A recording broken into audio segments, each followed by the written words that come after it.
Lord, hindi ko man lang siya nakita.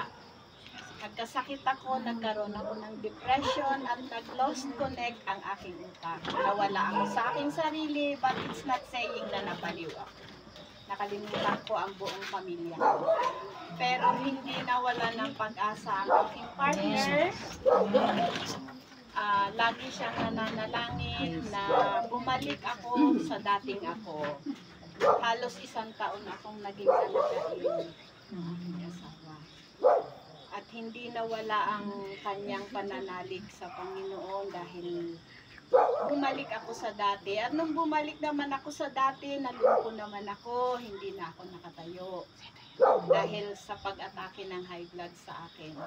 Pero dahil sa lakas ng aking pananampalataya kay God, gumaling ako. Amen. Sa totoo lang, katulad ng sinabi ko kanina, hindi na ako nagsimba. Hindi na ako nagsisimba, totoo yan. Pero hindi ako nakakalimot kay God. Dahil sa bawat paghiling ko sa Kanya, sa bigat ng aking pinagdadaanan, hindi niya ako pinababayaan. Amen.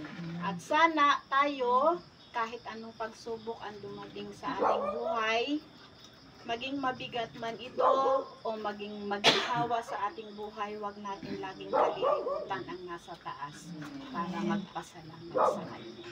Sa mga blessings na ibinibigay niya sa atin, kahit na maging problema man ito, kasi hindi si Lord nagbibigay ng problema at pagsubok na hindi natin kakayanin. Basta ang pananampalataya natin ay laging nasa Kanya. Yun lang po ang aking maisishare. At marami pong salamat.